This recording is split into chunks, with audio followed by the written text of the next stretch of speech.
راشد ایک taxi driver رات 2:37 پر اپنا آخری چکر مکمل کر کے گھر واپس جا رہا تھا۔ سڑک سنسان تھی، تھکن تھی مگر سکون بھی۔ لمبی سنسان سڑک، صرف ہیڈ لائٹس کی روشنی، شہر دور پیچھے رہ گیا۔ راشد جمائی لیتا ہے۔ راشد نے عادتاً پیچھے دیکھا، سیٹ خالی تھی مگر ایک لمحہ بعد اس کے سامنے ایک عورت آ جاتی ہے گاڑی کے، سفید کپڑوں میں، لمبے بال، چہرہ جھکا ہوا۔ راشد نے فوراً بریک لگا دی۔ اس نے فوراً سر اٹھایا تو کوئی نہیں تھا۔ وہ باہر نکلا، یہاں وہاں دیکھا لیکن اب کوئی نہیں، سڑک خالی تھی۔ آنکھیں ملی، سوچا شاید نیند کی وجہ سے وہم ہو گیا۔ وہ واپس سیٹ پر بیٹھا۔ ریڈیو خود بخود آن ہو گیا۔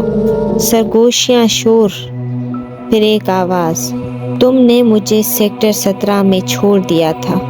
راشد کا چہرہ سفید پڑ گیا۔ سیکٹر 17؟ وہ تو کئی سال پہلے سیلاب میں تباہ ہو چکا تھا۔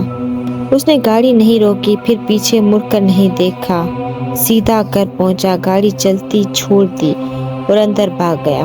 اس کے بعد وہ کبھی اس سڑک سے نہیں گزرا۔ اس کہانی کا سبق یہ ہے کہ ہر سفر اپنی منزل پر ختم نہیں ہوتا۔ کچھ مسافر کبھی نہیں اترتے۔